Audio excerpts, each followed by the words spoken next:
फारूक हैदर साहब ने मौजूदा जो अवामी तारीख है इसके हवाले से माजी में भी इनके मुख्तलिफ बयानात आते हैं।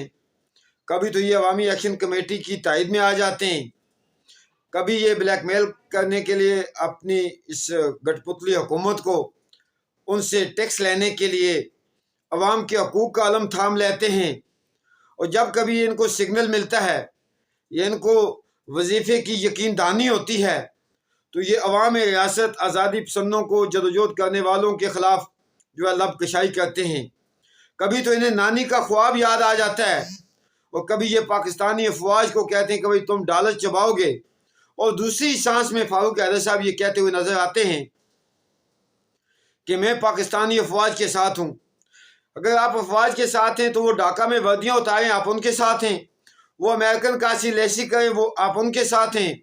वो अदलिया को कंट्रोल करें, आप उनके साथ हैं। वो अपनी अवाम का हक राय वोट छीने, आप उनके साथ हैं। इस किस्म के सहूलतकार जो होते हैं ये कौमों की ग़ुलामी को दाम बख्शने का सबब बनते हैं। मैंने कभी भी किसी स्टेटमेंट में, किसी वीडियो में, किसी पोस्ट में कभी भी फारूक हैदर साहब या जैसे किसी भी सियासतदान को या जम्मू कश्मीर का खैर ख्वाह नहीं कहा। हमारे बहुत सारे आज़ादी पसंद हकूक़ की जदोजहद करने वाले, एक्शन कमेटी से तल्लुक़ रखने वाले लोग वो इतने भूले भाले हैं कि जब इन मगरमच्छ के आंसुओं को देखते हैं जो ये अपने वजीफ़े के लिए बाहर होते हैं और उनकी लब से हकूक़ की बात निकलती है तो वो कहते हैं ये आज़ादी पसंद हैं। ये किसी के भी अपने नहीं है। ये कल अगर खुदा न खास्ता इनको बीजेपी बड़ी ऑफर करे जो उसके साथ मिल जाएंगे। इन्होंने कहा कि पाकिस्तान को गासिब मुल्क मुनाफिक कहते हैं। खुदा न खास्ता हिंदुस्तान के हवाले से इन्होंने हमें गाल दी। हम हिंदुस्तान पे लानत भेजते हैं। हम हिंदुस्तान की उस जमहूरी सिस्टम पे, उसके उस कत्लेआम पे, उसकी उस गासबाना सोच पे, उसकी उस रियासत जम्मू कश्मीर के हवाले से पॉलिसी पे, उस पे 1000 मरतबा लानत भेजते हैं। और साथ ही उस मुनाफिक मुल्क पे भी इसलिए लानत भेजते हैं, उसके पॉलिसी साज अदारों पे हम इसलिए लानत भेजते हैं कि 22 अक्टूबर उस मुनाफिक मुल्क ने किया, माहिदा कराची उस मुनाफिक मुल्क ने किया, गिलगित बल्तिस्तान से स्टेट सब्जेक्ट रूल उस मुनाफिक मुल्क ने किया, यहाँ पे एक्ट 74 नाफज उस मुनाफिक मुल्क ने किया, और एक्शन प्लान को लॉन्च उस मुनाफिक मुल्क ने किया। ये कहते हुए, ये देखते हुए, ये सुनते हुए आपको शर्म नहीं आती फारूक हैदर साहब? जो घटिया, जो गलीज, जो नीच जबान आपने इस्तेमाल की, मैं उस सतह पे नहीं जाना चाहता, मेरा ज़मीर गवारा नहीं करता। चूँकि इस रियासत में बदनसीबी ये है कि हज़ारों लोगों के वोटों से आप कई मरतबा मुंतखब हुए। फारूक हैदर साहब, आप जैसा एहसान फरामोश वो इस ज़मीन पे मेरे जैसे सियासी कारकुन ने ना कभी देखा और ना देखने को मिलेगा। सरदार अब्दुल कयूम खान साहब ने आपको सियासत में लाया, आपने उसकी पीठ में छुरा गोंपा। सिकंदर याद साहब के साथ गए, मुस्लिम कॉन्फ्रेंस को आपने तकसीम किया, फिर मुस्लिम लीग बनाई, सिकंदर याद साहब का आपने क्या कहते हैं नाम इस्तेमाल किया, फिर आपने उसकी पीठ में छुरा गोंपा। जब आप लोग इक़्तिदार में होते हैं आप उनके कसीदे गिनते हैं, जब आप इक़्तिदार से बाहर होते हैं आप अपने आप को आज़ादी पसंद कहना शुरू कर देते हैं। जब आपको कहीं से मुराद और मफाद मिलना शुरू होती है आप फिर आपकी एक अलग ही ज़बान होती है। 2 दिन पहले आपकी एक स्टेटमेंट आई कि इस हुकूमत जो मौजूदा गठपुतली हुकूमत है इसका बोई बिस्तर गोल होने वाला है और खुदा न खास्ता आप अदम एतमाद लाने वाले हैं। आपकी जमात के मेंबरान पार्लियामेंट ने नेक्स्ट डे आपके खिलाफ प्रेस कॉन्फ्रेंस करके आपको आपकी औकात याद दिला दी। मैं खुद 2 साल इंडियन मकबूजा कश्मीर में उसकी काबिज अफवाज के खिलाफ मसल्लह जदोजहद करके आया हूँ, जबकि आप इस वक्त क्या कहते हैं आपका पाँव कब्र में है, आप उम्र के ऐसे में आपको अभी तक वो नानी के ख्वाब से ही आप लोगों को बेवकूफ़ बना रहे हैं।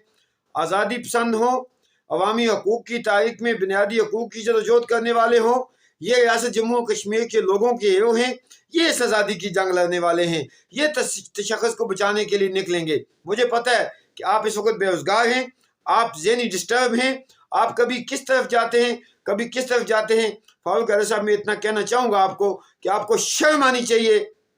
अपनी कौम के नौजवानों को गाल देने से पहले आपको सोचना चाहिए आपके हल्के के कितने आज़ादी पसंद हैं जिन्होंने आपको शायद वोट भी किए होंगे, आज आपने उनको भी गाल दी। मैं ये मुतालबा करता हूँ कि आप आज़ादी पसंदों से फिल फौर माफ़ी मांगे। हम मुनाफिक को मुनाफिक कहते रहेंगे, काबिज को काबिज कहते रहेंगे, काफिर को काफिर कहते रहेंगे। हर वो मुल्क जो हमारी قوم پہ مسلط ہے، ہمارے ملک پہ مسلط ہے، جو غیر آئینی غیر قانونی طور پہ ہمارے وطن پہ قابض ہے، وہ پاکستان ہے، وہ ہندوستان ہے، وہ کوئی اور ملک ہے، ہم اس کے قبضے کے خلاف، اس کے تسلط کے خلاف جدوجہد کرتے رہیں گے۔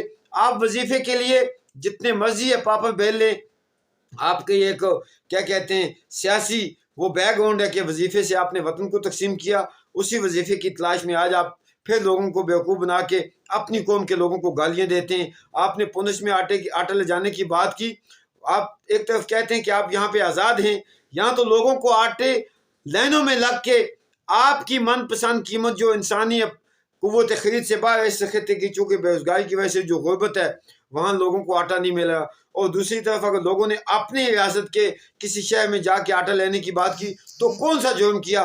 میں صداقت مغل کشمیری یہ کہتا ہوں کہ ہم اس ایل او سی کو، اس خونی لکیر کو نہیں مانتے، اور ہم اس کے خلاف پریکٹیکلی جدوجہد بھی کریں۔ ہم جموں سے بھی آٹا لائیں گے، ہم پونے سے بھی آٹا لائیں گے، ہم سری نگر سے بھی آٹا لائیں گے، ہم گلگت سے بھی آٹا لائیں گے، اور وہاں کے رہنے والے مظفر آباد اور میرپور سے بھی آٹا لے کے جائیں گے۔